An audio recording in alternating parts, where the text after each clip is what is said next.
Subcommittee will come to order. Today's hearing will focus on oversight of the U.S. Department of Transportation's implementation of the Moving Ahead for Progress in the 21st Century Act, better known as MAP 21, and the President's Budget Year 2015 request. MAP 21 was signed into law by the President on July 6, 2012, and authorizes the Federal Highway Transit and Highway Safety Programs through September 30th, 2014. I was pleased to hear the Department intends to send a reauthorization proposal to Congress sometime in the near future. Reauthorizing these programs is a priority for the committee, and we look forward to reviewing the Department's proposals. MAP 21 consolidated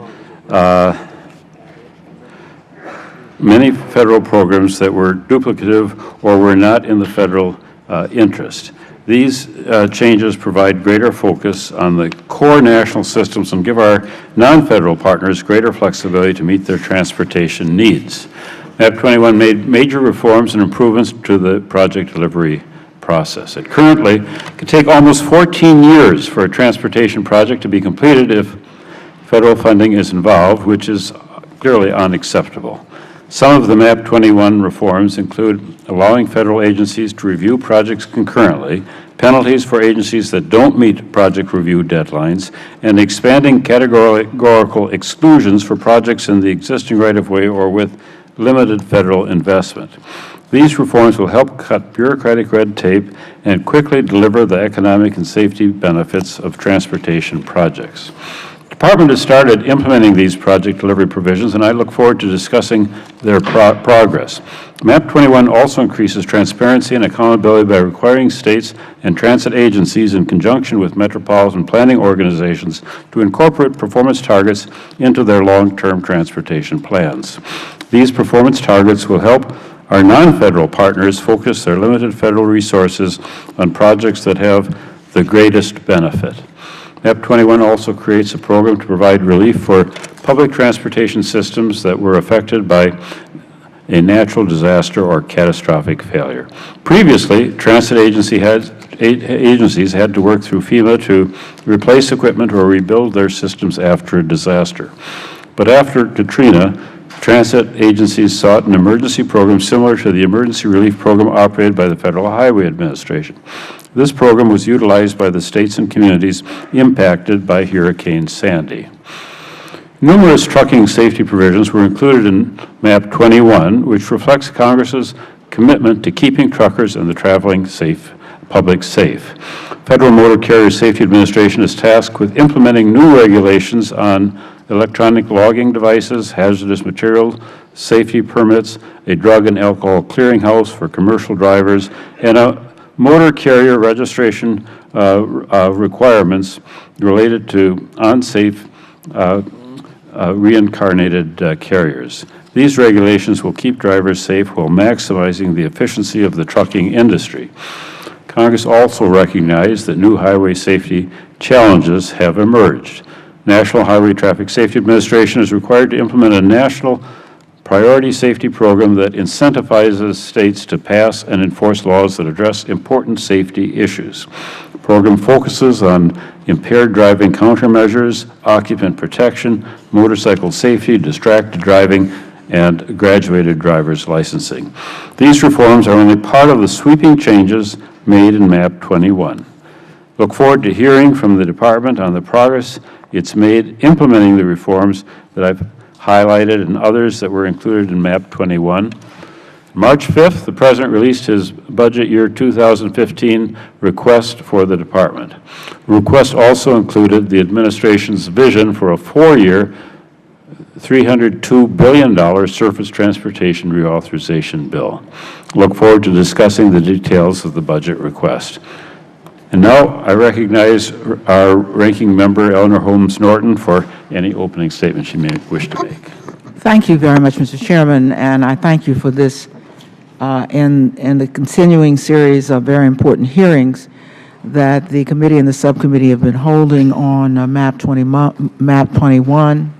And I look forward to hearing from witnesses on the progress they're making on regulations under MAP 21 and whatever information they can provide us on the President's own proposal.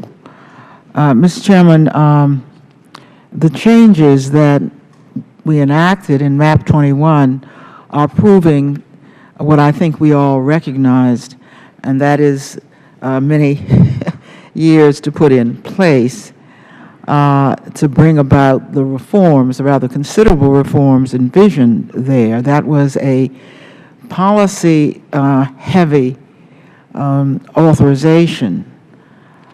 In contrast to 2 years of flat funding in MAP 21, we provided an administration with many years' work on regulation. So we haven't begun yet to understand the implications, indeed to even see many of the regulations. And I think that's to be expected given how substantial were the policy changes in MAP 21.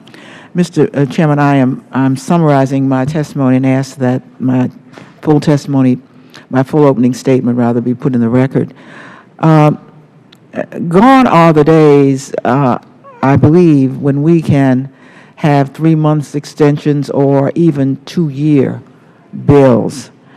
Secretary Fox has been clear, warning is out there, that we run out of money even for this flat 2-year bill in August, and he will begin rationing for what funds are left for the states sometime in this summer. Mr. Chairman, I think that spells out CRISIS. I don't see how it could be more clear. Not even enough money to last throughout this authorization period. If we do not address this crisis now, and that is why this hearing is so important and why I'm so grateful for this hearing, if we do not begin right now to focus on what is a genuinely difficult problem, in FY 2015, DOT will shut its doors to any new projects, and states will not be able to obligate any new federal surface transportation program funds. I wonder if that's ever happened in the history of the United States before. I hope it does not happen again. I do not think it's exaggeration to say that were we to act that irresponsibly, the impact on highway and transit capital programs and transit operations across the country would be an unmitigated disaster. Our challenges, these challenges make it imperative that we begin working on addressing the trust fund shortfall and really developing a new template for the trust fund now. I'm very encouraged that the administration has included an outline of a surface transportation proposal in its for its FY 2015 budget. I look forward to seeing the details of that proposal when it's been submitted in full to Congress, and I am encouraged because there are ideas that have been forthcoming in both Democratic and Republican proposals in the President's own outline, and I'm hopeful that we will use his proposal as a guidepost as we seek a way to find funding for an authorization which I trust will be at least 6 years. Mr. Chairman, I thank you again for this important hearing, and above all, I'm grateful to today's witnesses.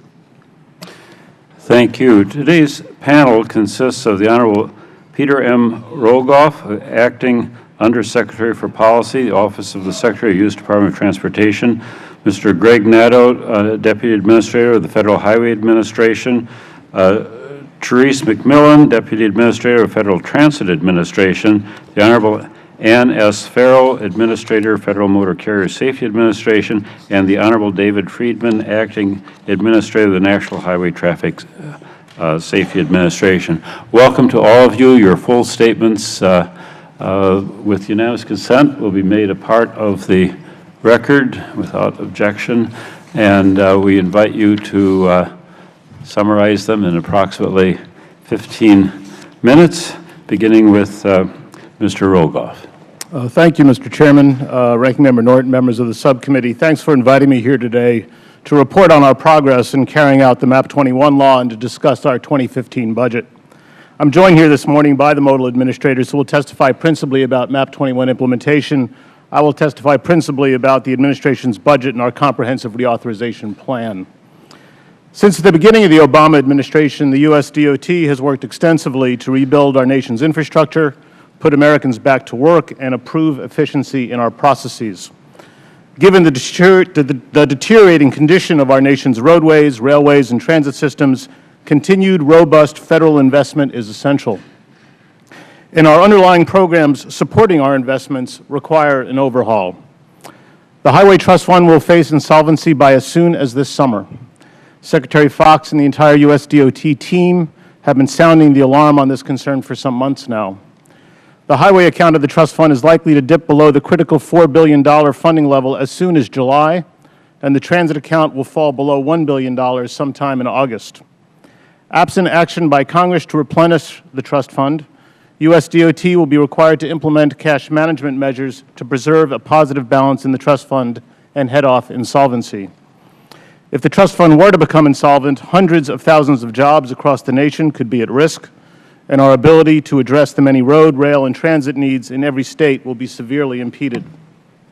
We look forward to partnering with you to avoid a catastrophic impact to transportation construction activity in the middle of this summer's construction season. When it comes to our investment policies, MAP 21 started us in the right direction. It repositioned programs, and it reformed critical aspects of the way our infrastructure is built, the way roads and bridges are maintained, and the way projects are delivered.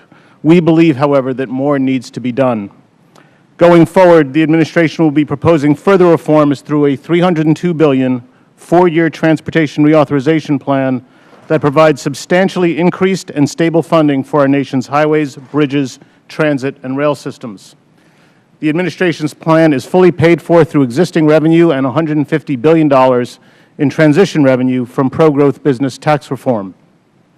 Mr. Chairman, you stated in your opening statement that the record of the duration that projects take from beginning to end is unacceptable, and the administration agrees.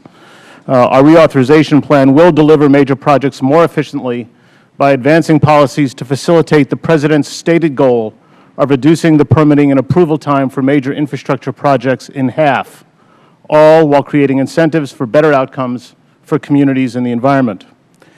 Our plan will increase capacity to move people and freight, which is absolutely critical when you consider that by the year 2050, our country will experience an increase of over 100 million residents. This effort includes a new $10 billion initiative over 4 years dedicated solely to improving critical freight connections. The program will encourage improved state and regional planning around critical freight corridors.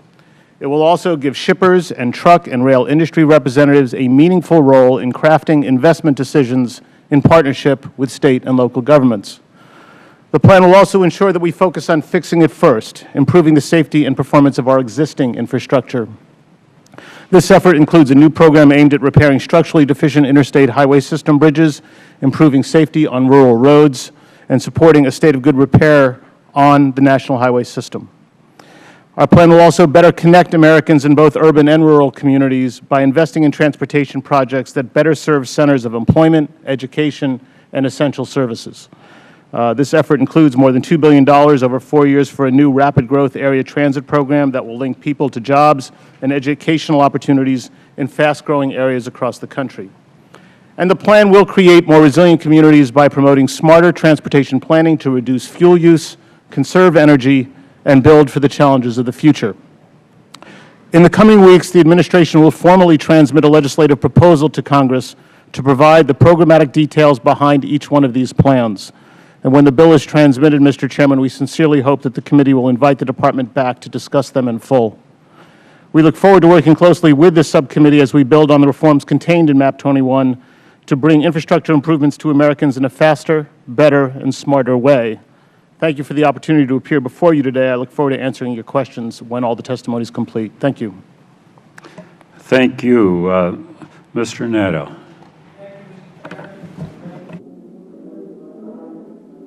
My apologies. Thank you, Mr. Chairman, Ranking Member Norton, members of the subcommittee, for the invitation to appear before you today to discuss the President's fiscal year 2015 budget request and Federal Highway Administration's continued progress in implementing MAP 21. MAP 21 made changes aimed at improving safety, rebuilding highways and bridges, expanding TIFIA credit assistance for major infrastructure projects, focusing on freight policy, accelerated project delivery, and moving toward a more performance-based driven system. Building on the reforms in MAP 21, President Obama recently proposed a budget for the next fiscal year and laid out his vision for a 4-year surface transportation authorization that will strengthen these and other priorities even further. MAP 21's infusion of performance-based planning and programming into State and MPO investment decision-making will go a long way to help preserve and improve our surface transportation assets. We should seek to build on these efforts in the next authorization. I am pleased to report that yesterday Federal Highway published the first of our rulemaking seeking public comment on the safety-related performance measures. The President's plan will also allow us to build on the successes in MAP 21 and accelerating project delivery by implementing new policies and procedures that will move USDOT and our Federal partners toward fulfilling the President's stated goal of reducing the permitting and approval time for major infrastructure projects by half. This has long been a priority area for Federal Highway, and we will continue to pursue our Everyday Counts, or EDC as we know it, initiatives to demonstrate real savings of time and cost around the country, resulting directly from the deployment of technological and procedural innovation. Importantly, EDC is a partnership with state and local transportation agencies and the private sector, important because they deliver the projects. Many of our successes in shortening project delivery and increased awareness of the innovations promoted under EDC are recognized throughout MAP 21. For example, Congress authorized the use on federally funded highway projects for the once experimental construction manager general contractor project delivery method that's been promoted under EDC. Other examples are included in my written testimony. Moving beyond MAP 21, we believe that the next authorization must be comprehensive and should continue the focus on safety, freight, streamlined project delivery, and enhanced performance management while increasing our investment in multimodal freight projects and doing more to connect communities to centers of employment, education, and service. The President's 2015 budget proposes a 4-year authorization and requests $48.6 billion for Federal Highway in FY 2015 to maintain and improve the safety, condition, and performance of our national highway infrastructure and enable Federal Highway to provide effective stewardship and oversight of highway programs and funding. The President's budget not only fills the looming shortfall in the highway account of the Highway Trust Fund for the next 4 years, it provides a sizable growth in highway investment and a boost of almost 20% to help us address the many critical needs we have across the national highway network. Thank you again for the invitation to appear before you today, and I look forward to continued work with you and your staff as we build on the reforms in MAP 21 and move toward a new surface transportation authorization. Thank you, Mr. Chairman. Thank you. Ms. McMillan. Chairman Petri and members of the committee, thank you for inviting me to discuss the Federal Transit Administration's progress implementing MAP 21 and the Administration's priorities for next year's budget and the upcoming reauthorization. MAP 21 codifies some of President Obama's highest priorities for strengthening the nation's public transportation systems at a time when transit ridership is at its highest level since 1956, with almost 10.7 billion trips taken in 2013, according to APTA's latest figures. I'm proud of the progress we've made on the issues that are important to our riders and to us, particularly given the challenge of the law's 2-year timeframe in addressing its provisions. For example, at a time when our nation faces a serious $86 billion transportation infrastructure deficit for transit, MAP 21 creates a more needs-based state of good repair formula program for fixing fixed guideways. We're in the process of establishing a national transit asset management system to ensure that all of our grantees adopt a strategic and individual approach for managing their capital, and will hold them accountable for leveraging all available resources to bring their systems into a state of good repair. We are reviewing comments on our landmark advance notice of a proposed rulemaking issued last fall, emphasizing the need for asset management and safety to go hand in hand. We're also working closely with state safety oversight agencies to help them get on course to put a stronger and more consistent safety oversight regime in place. I assure you we remain sensitive to concerns about how we implement our new authority in the safety arena. This is not a one-size-fits-all approach. We've also made strides under MAP 21 to help our grant programs work better and make better use of taxpayer dollars, issuing new regulations and guidance to accelerate project delivery, streamline the NEPA process, and help our communities build the transit systems they need more quickly and efficiently. MAP 21 has set us on a right path, but there is much more to be done. As President Obama said recently, in today's global economy, first-class jobs gravitate to first-class infrastructure. That is why the President is seeking a 63% increase in FTA's budget for next year over this year's enacted level. That would provide us an additional $6.8 billion to strengthen transit safety oversight, build our nation's bus and rail transit infrastructure into a state of good repair, and provide new and expanded transit systems in many communities. Our request includes $2.5 billion to support construction of major capital rail and bus projects around the nation and bring relief to existing transit corridors that are at or near capacity.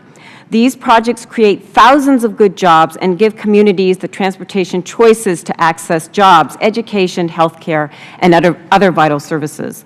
I would also highlight we're seeking nearly $14 billion in formula funds to help our grantees get the job right, including $5.1 billion in increases above our current funding level to support strategic fix-it-first investments, bringing our nation's rail transit infrastructure into a state of good repair and replacing aging buses that have literally logged in millions of miles.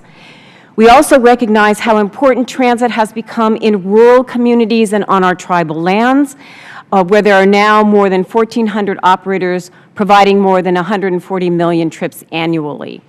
We are seeking over $600 million to support that demand in communities. Finally, I would note we're seeking $60 million for research and training activities, including significant funds to support workers to find jobs in the transportation sector. All of this is an integral part of the President's robust 4-year, $302 billion reauthorization package, and that will support the nation's surface transportation systems, including public transit. Mr. Chairman, this concludes my testimony, and I'm happy to answer any questions. Thank you. Administrator Farrell.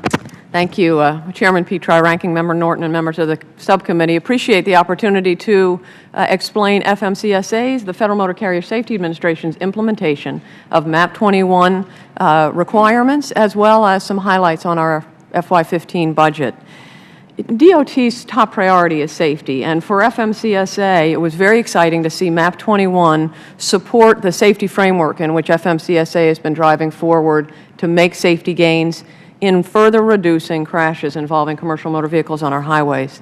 That framework that really is outlined very well in MAP 21 consists of raising the bar to safety to come into this industry, ensuring once you're operating in the industry that you're maintaining high safety standards to stay there, and using all the tools at our disposal to get the high-risk companies and drivers and service providers off the road to either get better or get out of the business. And so when it comes to MAP 21 really advanced some key priorities in that regard. To date, we have already implemented more than half of the new rulemaking requirements that MAP 21 incorporated, which number almost up to 40. And cutting right to the chase, right out of the box, we implemented new rules that put in place some exemptions for certain types of agricultural operators and agricultural vehicles, exemptions from some of the core safety requirements, and we put in place new mandates on financial security for brokers and freight forwarders. I'm very excited to say that a month ago we issued and published a notice of proposed rulemaking for the first ever drug and alcohol clearinghouse. And just yesterday, I got the word from OMB that they have completed their review of a high-priority rule known as electronic logging devices, and we will be publishing that supplemental notice of proposed rulemaking in no time, imminently. MAP 21 also included some new enforcement authorities to help us with our crackdown on high-risk motor coach companies. We have been very aggressive in concerning motor coach companies and incorporated those new tools and enhanced training that we have already deployed across at least half of our investigators as of this date, and will complete training before the end of this year as they proceed to focus on the highest risk bus and truck companies. And then lastly, on MAP 21, we have underway both listening sessions as well as building the framework for rules that will require testing prior to getting the authority for any new applicant for interstate operating authority, any new applicant as in a company, bus, truck, motor coach, household goods, hazmat. And so that new entrant testing, part of MAP 21, we've held several listening sessions on. We have a few more to go, and that will help us set the framework for the rule.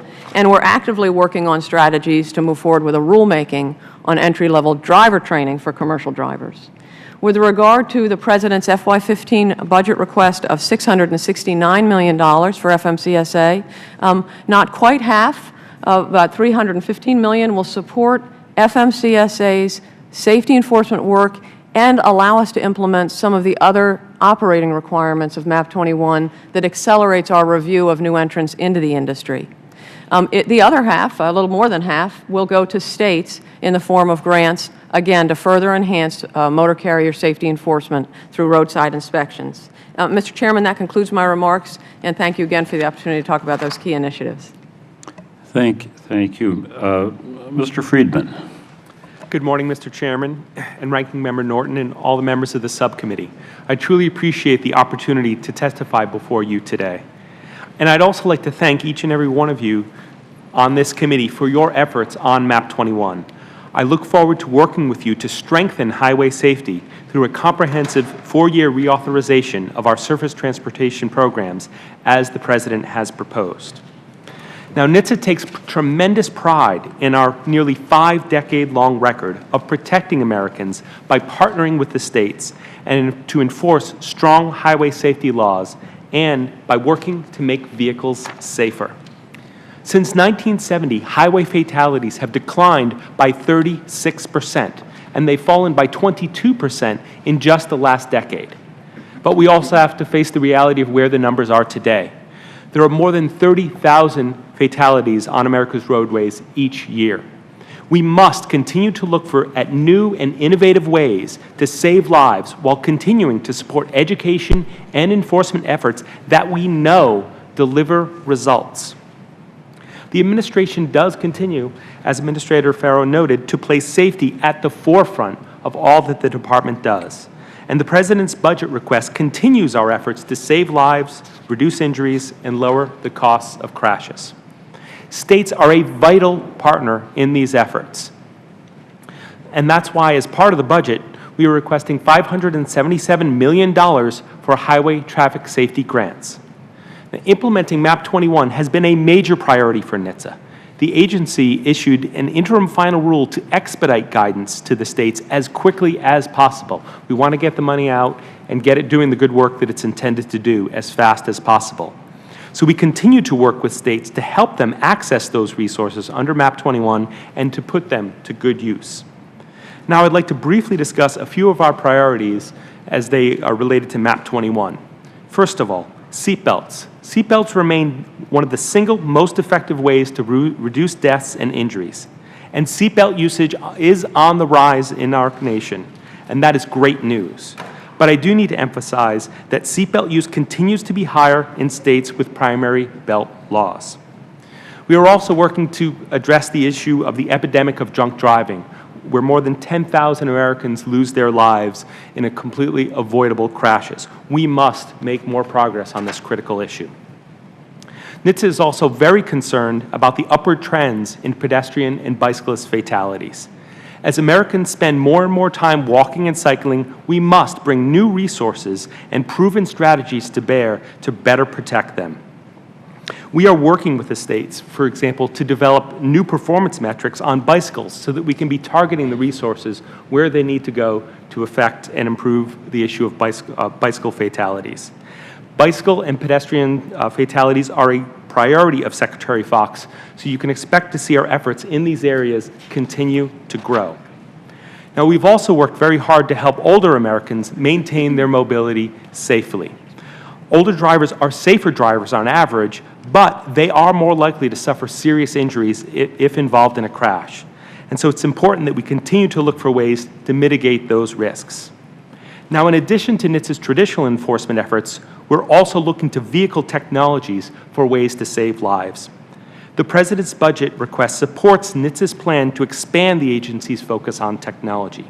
Advanced safety technologies such as vehicle-to-vehicle communications and automated vehicles can help drivers avoid crashes in the first place. Advances in technology are also providing new comforts and amenities for drivers and passengers. Our goal at NHTSA is for drivers and passengers to usher in and be able to access new technologies while filtering out new distractions. We will continue those efforts to work with the industry and to work to minimize these distractions. Now, in all of our work, President Obama and Secretary Fox have emphasized the need to be efficient with limited budgetary resources. To that end, NHTSA has strengthened its budgetary oversight to ensure that taxpayer resources are effectively managed and appropriately invested to save lives. Now, to conclude, and frankly with apologies to my DOT colleagues, I want to close by noting that I don't think that you will ever find a workforce more passionately invested in its mission to save lives than you will find at NHTSA. NHTSA's commitment to protecting the American people never wavers. Thank you again, members of the committee, Mr. Chairman, for the opportunity to testify, and I'm happy to take any questions you may have. Thank you. Thank you all for your summaries of and your complete statements will be made a part of the record.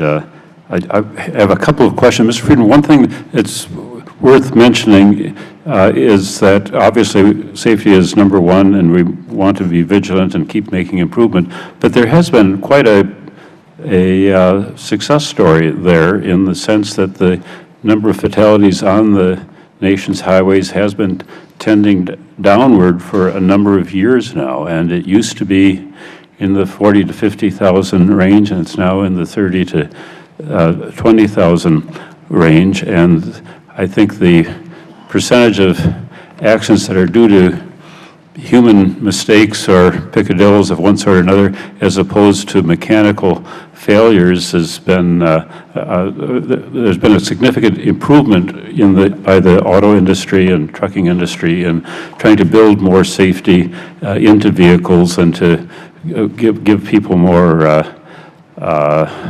of a margin for error, and that's continuing with the autonomous vehicle technology that's rolling out and the like. And it's we're in government doing something, but in the private sector they're actually doing quite a lot that's been very effective as well. And it's worth acknowledging that it is saving lives, and we should focus on success as well as failures, I think, is that people like to know that they're getting somewhere and not just being frustrated. But my question is that NHTSA funded the National Roadside Survey of Alcohol and Drug Drivers in 2013, and we've been hearing from citizens who encountered this survey while driving and who believe they were pulled over by law enforcement, subjected to breath, saliva, and blood samples.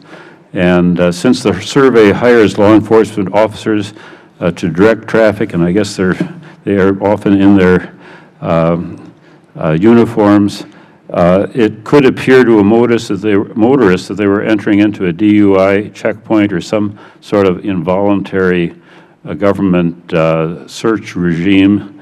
And I'm certainly supportive of research on drunk and drug driving, but I'm concerned that motorists who encounter these surveys are not properly informed that the survey is voluntary.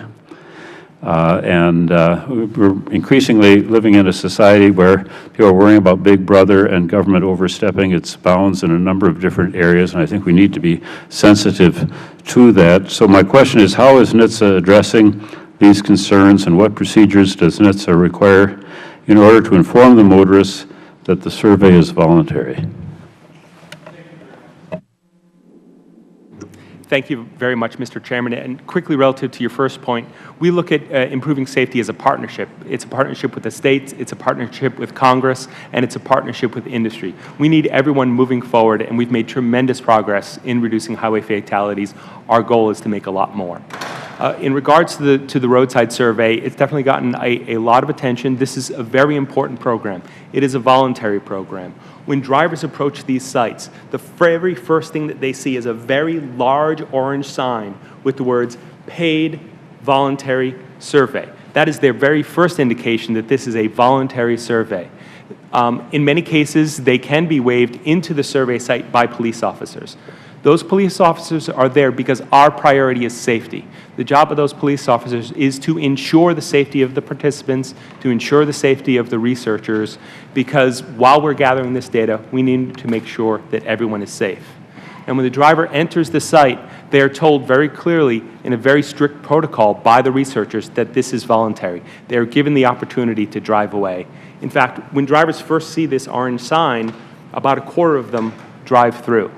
It's also important to note this is a voluntary survey that collects anonymous data purely targeted at alcohol and drug use among drivers.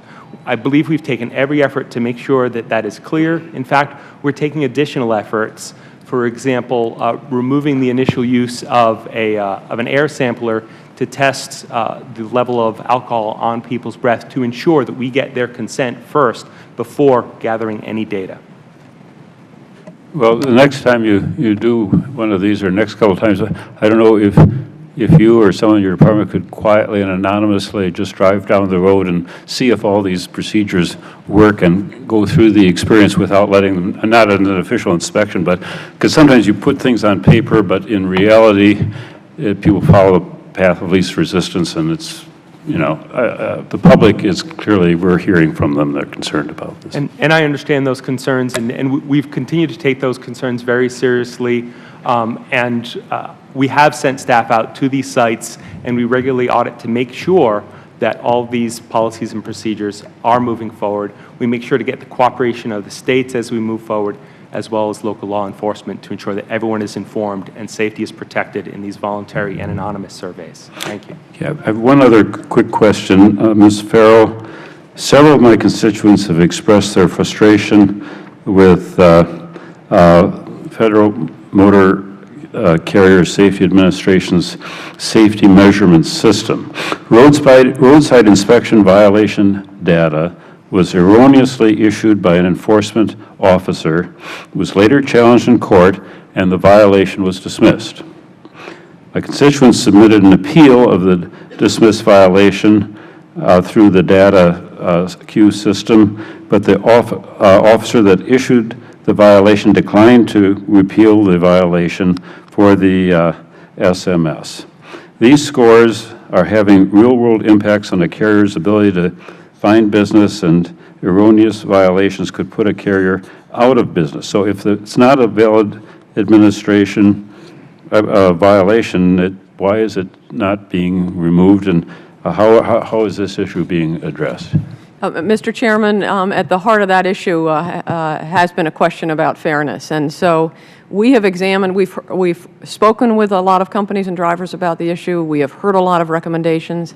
And so late last year, we put together and published a notice for comment on a new approach to that very issue. And that new approach would establish, in the case where a state charge is issued at the same time as a federal violation on a safety issue in a roadside inspection, if that state charge is dismissed, the violation points would also be removed from that SMS system.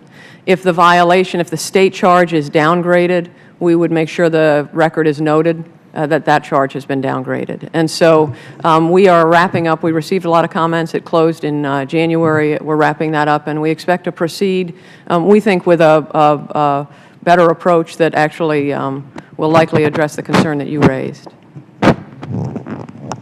Mr. DeFazio. Thank you, Mr. Chairman. To Mr. Rogoff, you mentioned your testimony, $4 billion funding level as soon as July for highway and $1 for August, and then you talk about implementing procedures to preserve solvency. How soon do you think will you start adjusting downward, paring back, delaying? I'm not sure how you're going to do it. Reimbursements to states and local agencies, and what form do you think it'll take?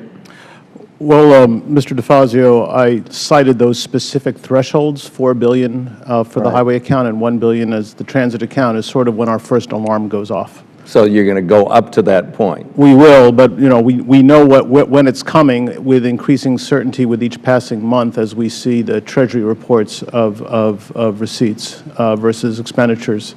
I think importantly, with the reestimate of that comes with the submission of the budget, frankly, the trajectory for the highway account has actually worsened, and which has us very concerned about this coming summer. The procedures that we use are effectively delaying reimbursement.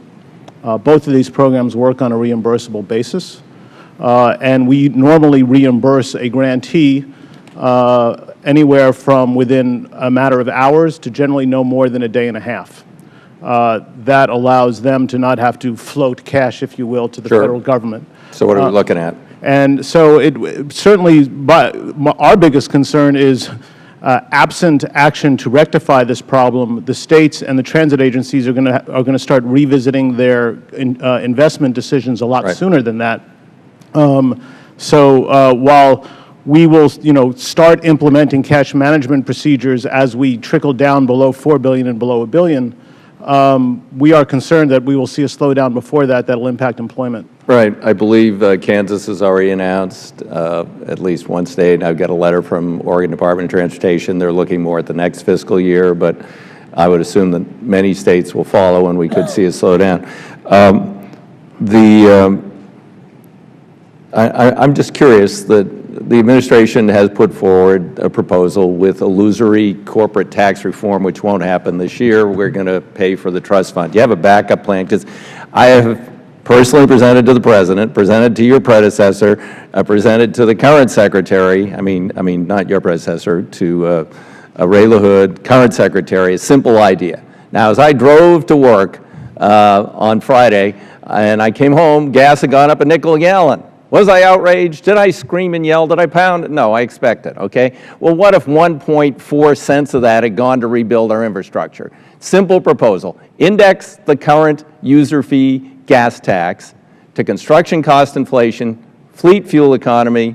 We've run the numbers. Your department ran the numbers. It's about 1.4, 1.7 cents a gallon per year. I don't think anybody is going to get unelected because of that, even though there is a lot of tax aversion around here.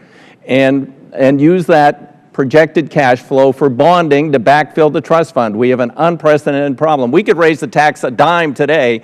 You'd still have this cash flow problem because it's the trust fund balance that we're worried about. I mean, is the administration looking at, will they consider a realistic backup plan like mine, which I believe could work and is, based in history, which is it's a user fee funded program? Mr. DeFazio, the administration has made clear, the President, the Secretary on down, that we are open-minded to any alternatives that people want to put on the table that help solve the problem. Oh, I know, but I've put it on the table now for 4 years. You first, you killed my reauthorization, not you, but the administration, because they were scared to death of revenues of any sort. Now they've got an illusory, fake, it's great. Yeah, corporate tax reform is going to pay for everything in America. It's not going to happen. Not going to happen this year. Well, I'm not going to buy into the notion that they're illusory. I mean, we have put forward a series of proposals. That's fine. But my point is, this is a real proposal. It's real. It's based in history. It's only 1.4, 1.7 cents a gallon. I can go to the most conservative parts of my district, tell people what I'm going to build with this, who I'm going to put to work, and say, will you support that? And the answer is people are not going to be outraged except for a few idiots. Sir, we have made very clear what the Secretary has said repeatedly in the last few weeks in discussions with members is that right now we have a proposal. Mr. Camp has a proposal. There are other proposals out there, including yours, including other members of the delegation. Thank you. Quick question, Ms. Farrow. I just want to know, you were conducting an ongoing study, as I understand it, of detention time issues and what the impact is on drivers and et cetera. Where are we at on that? Me. The agency is continuing with the second phase of the detention study so that we can analyze the final link between detention time and safety outcomes. Okay. Expect those to be done in 2015. I'm very eager to see it done. Detention time is really impactful on drivers, on driver safety, and frankly, wastes almost $4 billion in industry efficiency. So thank you for the question. Okay. Thank you. Thank you, Mr. Chairman. Mr. Crawford. Excellent. Thank you, Mr. Chairman. After enactment of the American Recovery and Reinvestment Act in 2009, the Department of Transportation undertook a major effort to publicize the status and impact of these funds. It's my understanding both the Federal Transit Administration and the Federal Highway Administration included substantial information, including sometimes weekly state-specific reports on their websites to detail for the public the progress in utilizing these funds. There's a provision in MAP 21, Section 1503C, entitled Transparency and Accountability that basically directs the Department of Transportation to do for the core highway and public transportation program investments what it did for the Recovery Act highway and transit funds. We have a lot of people in our country who question the value of federal transportation investment. It seems to me to be a good idea to place to start in answering this question is showing them how each state benefits from these funds. It also seems that you thought this was a pretty good idea for and strategy for Recovery Act funds. So my question then for Mr. Rogoff and Mr. Nadeau, is there a substantive reason why the Department has not been providing the American people with the specifics of how core highway and transit program funds are used in a timely manner pursuant to this provision of MAP 21 as you did with stimulus funds? Thank you, Congressman. First, I want you to know we've been diligently working on this requirement and expect to post a detailed report on the web and issue the summary report to Congress by late spring. Consistent with similar financial reports and requirements of MAP 21, the software development was timed to ensure that we have 1 year of data available for the report. The scale of this particular report, for example, if you look at the report on ARA, we're talking about a universe of about 12 or 13,000 projects in files. This is a universe of in excess of 100,000 projects and files. So it simply was a larger task, and we're approaching it as aggressively as we possibly can. But that is the expectation of time with respect to delivering that product, and our commitment is to make it of high quality so it'll be useful to certainly to you and Congress and the American people. Mr. Crawford, could I just add to that? We agree that greater transparency of where the federal aid highway funds are going by project is very useful. I think as members who are voting and authorizing these projects, you should know precisely where the dollars are going project by project. We would like to know ourselves. Secretary Fox, as a former mayor, I could tell you was curious as a mayor in North Carolina where all of North Carolina's dollars were going by project and couldn't always get the information he wanted either.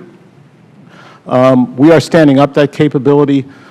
You drew a distinction between the Recovery Act and our regular program. The Recovery Act had reporting requirements in it, in statute, that gave us all of this additional information. That was not carried over to the federal aid program, and we're not necessarily recommending that it be so because it was really quite an administrative burden on the grantees.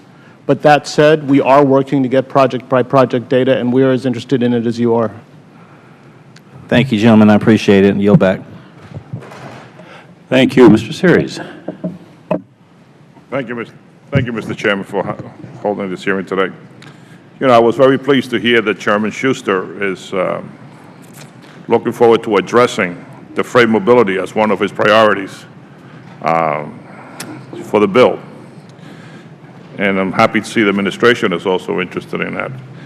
I have a concern where will the proposal attempt to address the concerns of large projects that are in different states, that are relatively flush from the formula? Is that going to be addressed because they tend to fare less than the other projects? Well, if I could, the administration's proposal for a freight program, and I think this, like a number of other questions, we are going to be somewhat constrained to provide great details until the bill is submitted. But I could tell you that we are specifically looking at multi-state corridor projects and those larger projects we're using incentive grants to encourage multi-state cooperation, because many of these, when you look at these economic centers, especially in your region, they cross state lines very quickly. But also to have a discretionary component so we could provide a sizable enough grant to buy down some of those major game-changing freight projects. Thank you. I want to address the issue of safety. In my district, we are kind of unique. We have these jitney buses, and they are a real headache. I mean, we had last year an accident where one of the jitney buses, the driver was from New York, driving in New Jersey. He lost control of the jitney bus, hit a carriage, killed the baby that was in the carriage, and everybody was outraged, obviously. Obviously. I just want to know, what more can the federal government do in coordination with the states to make sure that these jitney buses are licensed, that they are inspected, and that they are meeting the law? Because this fellow that was driving basically had nothing. They even think he was texting as he was driving.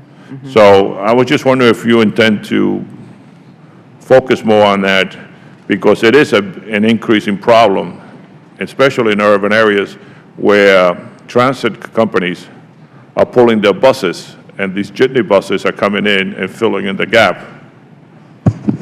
Congressman, thanks to your concern and your focus on this issue, we have had a very good partnership with jurisdictional law enforcement in the areas where the jitneys are operating in New Jersey, up into New York, as well as with our state partners in New Jersey and our division office. And they've had some very effective sting operations and strike forces that have absolutely raised the attention of the jitney industry. We have followed in with additional investigations. But at the heart of this, and your heart of your question, is what resources can we devote to this issue to really press forward and complete that kind of safety outcome we're all driving towards. Now, our FY15 budget does include a request for 77 positions, the vast majority of which are for the field for safety enforcement work relating to our motor coach enforcement efforts. We have a very focused and targeted motor coach strike force initiative underway that we launched last year that has absolutely identified the highest risk motor coach companies, and we've taken very aggressive action. But it's something that we put out there as a test to figure out what we needed to really get to one level of safety for all passengers, regardless of which bus they choose to use. And so the gap analysis on that initiative demonstrates the need for additional resources that are incorporated in our FY15 budget. But we'll keep pressing forward on our partnership that I outlined in the initial part of my response. Are the state of New York and New Jersey cooperating fully with your efforts? Yeah, we've had a very good cooperation, in fact, between New York and New Jersey on our motor coach work, the whole I-95 corridor. So the answer is yes. Thank you, Mr. Chairman. Mr. Barletta. Thank you, Mr. Chairman. Specifically, my question relates to triple trailer trucks. Triples can be as long as 110 feet and weigh as much as more than 120,000 pounds. On the other hand, a car is roughly 16 feet long and weighs less than 4,000 pounds, and personally, these triples scare me. And most drivers don't want to share the roads with them. In 2000, a U.S. DOT study found that multi-trailer trucks have an 11% higher fatal crash rate than single-trailer trucks. The study said that this finding was significant in terms of the debate about the safety of LCVs. This study was based on national data. Mr. Rogoff, are you familiar with this finding? I am. Are you including it in your study findings? As it relates, if you'd be agreeable, Mr. Barletta, I'm going to let Mr. Nadeau take the question specifically about the weights and size study. Thank you, Peter. Mr. Barletta, there is a number of configurations included in the study, including triples, and that will be thoroughly examined with respect to impact on infrastructure and impact. So it will be included in the study findings. Will you be updating the findings for the current study? Well, what I'm referring to is the current study, which is by direction of MAP 21.